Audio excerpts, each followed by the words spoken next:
A tiger in the zoo from first flight class 10th CBSE board. Listen this explanation of the poem very carefully and attentively and subscribe my channel to get more updates. आइए शुरू करते हैं. ए tiger in the zoo, चिड़ियाघर में एक बाघ. This poem contrast A tiger in the zoo with the tiger in its natural habitat. ये poem एक चिड़ियाघर में टाइगर और एक टाइगर जो अपने प्राकृतिक निवास स्थान पर रहता है, इन दोनों में अंतर बताती है. The poem moves from the zoo to the jungle and back again to the zoo. ये पोएम चिड़ियाघर से जंगल की तरफ बढ़ती है और फिर वापस चिड़ियाघर में आ जाती है. Read the poem silently once. इस पोएम को एक बार शांति से पढ़िए.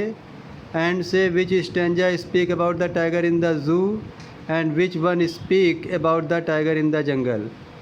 और आप कहिए कि कौन सा स्टेंजा चिड़ियाघर के टाइगर के बारे में बताती है और and which one speak about the tiger in the jungle, और कौन सा स्टेंजा जंगल वाले टाइगर या बाघ के बारे में बताती है.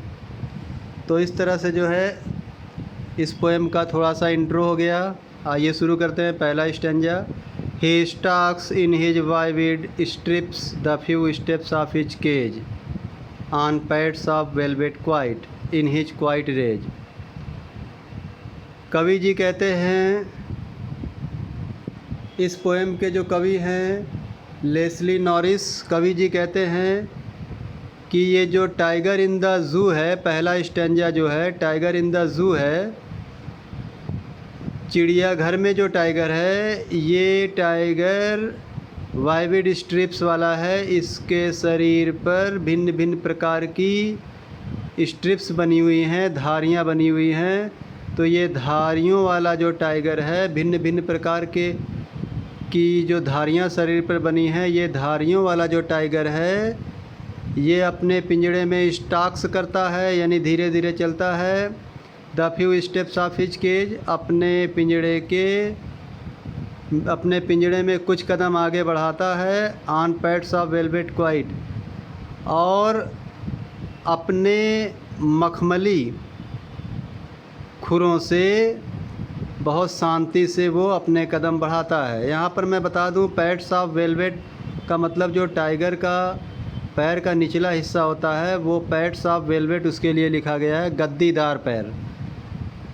तो कह रहे हैं कि अपने बिल्कुल मखमली या गद्दीदार पैरों से धीरे धीरे आगे बढ़ता है. इन हिज क्वाइट रेज, और अपने गुस्से को शांत करता हुआ आगे बढ़ता है. यानी गुस्से में तो है, लेकिन वो अपना गुस्सा दिखा नहीं सकता है क्योंकि पिंजड़े में कैद है, इसीलिए शांत है, शांत गुस्से में है. तो एक बार हम आपको फिर से इसको बता देते हैं कि ये जो टाइगर इन द ज़ू है, जिसके शरीर पर भिन्न भिन्न प्रकार की धारियां हैं, वो पिंजड़े में कैद है. पिंजड़े में वो कुछ कदम बढ़ाता है अपने गद्दीदार पैरों से, बहुत धीरे धीरे शांति से, और वो अपने गुस्से को शांत किया हुआ है. पहला स्टेंजा. दूसरा stanza. He should B lurking in Shadow. दूसरे स्टेंजा में कवि कह रहे हैं कि अगर ये टाइगर आज पिंजड़े में कैद नहीं होता तो समझ लीजिए कि ये टाइगर शैडो में लर्किंग कर रहा होता, छाया में छिप रहा होता. लर्किंग में छिपना. Sliding through long grass near the water pole, और ये टाइगर लंबी लंबी घास में स्लाइडिंग कर रहा होता, यानी धीरे धीरे सरक के चल रहा होता. नियर द वाटर होल, और वो वाटर बॉडी के पास जा रहा होता, जैसे तालाब वगैरह है, पोखरा वगैरह है, वहाँ जा रहा होता. वेयर प्लम्प डियर पास, जहाँ पर मोटे ताजे हिरन आया जाया करते हैं. कहने का मतलब है कि अगर ये टाइगर पिंजड़े में बंद ना होता तो ये छाया में छिपा होता, लंबी लंबी घास में स्लाइडिंग कर रहा होता और स्लाइडिंग करके वो तालाब के किनारे जा रहा होता मोटे ताजे हिरन का शिकार करने। तीसरा स्टेंजा में क्या कहते हैं कवि? He should be snarling around houses at the jungle's as.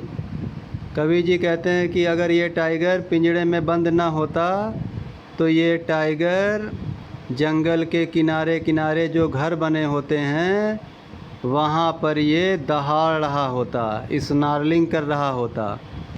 Bearing his white fangs his claws terrorising the village. इतना ही नहीं, वह अपने सफ़ेद रंग के नुकीले दांतों को दिखा रहा होता, बेरिंग कर रहा होता। हिज क्लाज अपने पंजों को दिखा रहा होता, टेरराइजिंग द विलेज, और जंगल के आसपास जो गांव हैं उन गांव वालों को डरा रहा होता।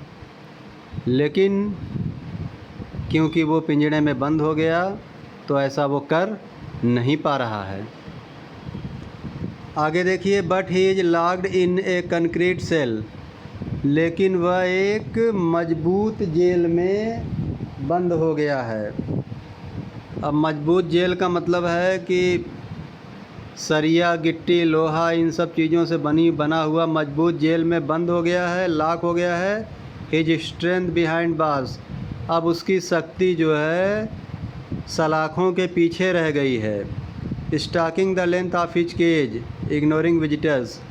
अब वह पिंजड़े में ही रह सकता है और वो पिंजड़े की लंबाई ही नाप सकता है और वो आगंतुकों को नज़रअंदाज कर रहा है क्योंकि अब उसका किसी से कुछ लेना देना है नहीं। फिर क्या होता है? अंतिम स्टेंजा में he hears the last voice at night the patrolling cars. कवि जी कहते हैं पिछली रात वह आने जाने वाली या गश्त लगाने वाली कारों की आवाज़ को सुनता है।